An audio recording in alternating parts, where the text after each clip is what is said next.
राधे राधे दोस्तों, जय बद्री विशाल। आज की खास इन्फॉर्मेटिव वीडियो में ऋषिकेश से बद्रीनाथ यात्रा की संपूर्ण जानकारी देने वाला हूँ। तो अगर आप भी बद्रीनाथ जाने की प्लानिंग कर रहे हैं तो ये वीडियो आपकी बहुत हेल्प करेगी।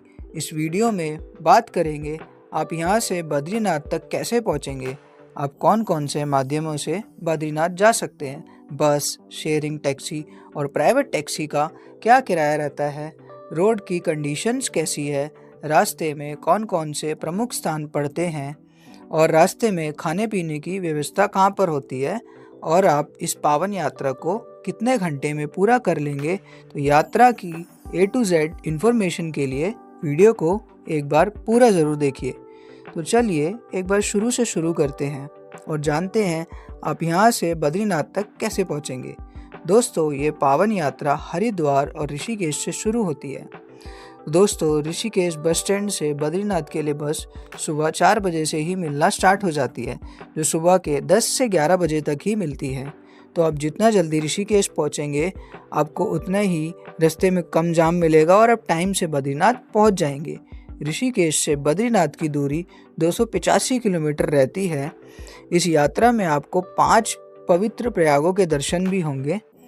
तो चलिए ऋषिकेश से यात्रा को शुरू करते हैं। ऋषिकेश से 70 किलोमीटर की यात्रा करके अब हम लोग पहुंच जाएंगे देवप्रयाग। देवप्रयाग इस यात्रा का पहला प्रयाग भी है और देवप्रयाग में अलकनंदा और भागीरथी का मिलन भी होता है। यही संगम आगे जाके माँ गंगा बन जाता है। दोस्तों, तो चलिए अब हम आगे की यात्रा शुरू करते हैं और बात करते हैं बस, शेयरिंग टैक्सी और प्राइवेट टैक्सी का कितना किराया पड़ता है। तो देखिए, बस में आपका 700 से 800 रुपये के बीच, वही आपका शेयरिंग टैक्सी वाले लेते हैं 1000 से 1200 रुपये और प्राइवेट टैक्सी में एक साइड का 10 से 12,000 रुपये लगता है और दोनों साइड के लिए 16,000 से 18,000 रुपये लगते हैं। तो देवप्रयाग से 33 किलोमीटर की यात्रा करके अब हम लोग पहुंच चुके हैं श्रीनगर। दोस्तों, श्रीनगर इस यात्रा का पहला बड़ा शहर है। यहाँ पर बहुत सारे होटल्स और धर्मशाला भी बने हुए हैं। दोस्तों, श्रीनगर से आगे की यात्रा करते हैं।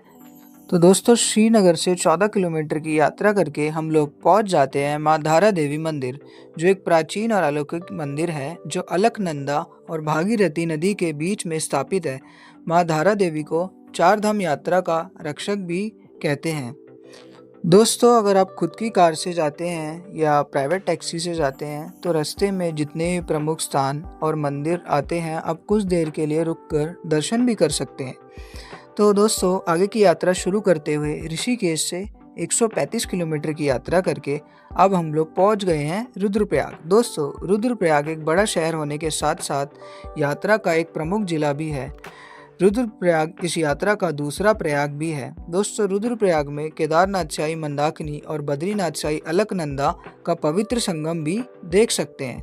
चलिए रुद्रप्रयाग सिटी को पार करके आगे की यात्रा करते हैं। दोस्तों, अब बात करते हैं रास्ते में खाने पीने की कैसी व्यवस्था है। दोस्तों, पूरे ही रास्ते में हर 5 से 10 किलोमीटर की दूरी पर बहुत से ढाबे और रेस्टोरेंट मिल जाते हैं। जहाँ पर भी आपका मन हो वहाँ पर आप खाना पीना कर सकते हैं। पूरे रास्ते में आपको खाने पीने की कोई भी कमी नहीं मिलेगी। तो चलिए ऋषिकेश से 170 किलोमीटर की यात्रा करके अब हम लोग पहुंच जाते हैं कर्णप्रयाग। कर्णप्रयाग इस यात्रा का तीसरा प्रयाग है। उसके अलावा यहाँ से सिर्फ 21 किलोमीटर की दूरी पर इस यात्रा का चौथा प्रयाग नंद्रप्रयाग आता है। तो चलिए आगे की यात्रा शुरू करते हैं और मैथाना, गोपेश्वर और पीपल कोटी को पार करते हुए ऋषिकेश से लगभग 245 किलोमीटर की शानदार यात्रा को पूरा करके अब हम लोग जोशीमठ पहुंच जाते हैं। जोशीमठ में प्रसिद्ध नरसिंह भगवान का भी मंदिर है जिसके आप दर्शन भी कर सकते हैं और जोशीमठ से लगभग 45 किलोमीटर की यात्रा रह जाती है बद्रीनाथ मंदिर के लिए।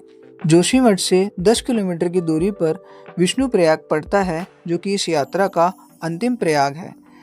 उसके बाद आगे की यात्रा करते हुए आपको बताते हैं कि रोड की कंडीशंस कैसी रहती है। जगह जगह पर ऊपर से पत्थर भी गिरते रहते हैं, तो सावधानी से आगे की यात्रा करें और पत्थर गिरने की संभावना भी रहती है, तो बहुत ही सावधानी से आगे की यात्रा करते रहें। ओवरटेक देखकर करें और सभी मोड़ों पर गाड़ी को धीरे चलाएं और हॉर्न का यूज़ ज़रूर करें।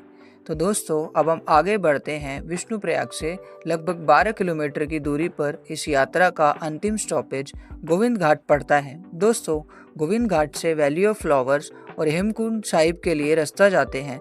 तो दोस्तों गोविंद घाट से 25 किलोमीटर की यात्रा करने के बाद हम पहुंच जाते हैं धरती के वैकुंठ श्री बद्रीनाथ धाम में। दोस्तों गोविंद घाट से 25 किलोमीटर की यात्रा करके हम लोग पहुंच जाते हैं धरती के वैकुंठ श्री बद्रीनाथ धाम में। दोस्तों कमेंट बॉक्स में जय श्री बद्री विशाल जरूर लिखें।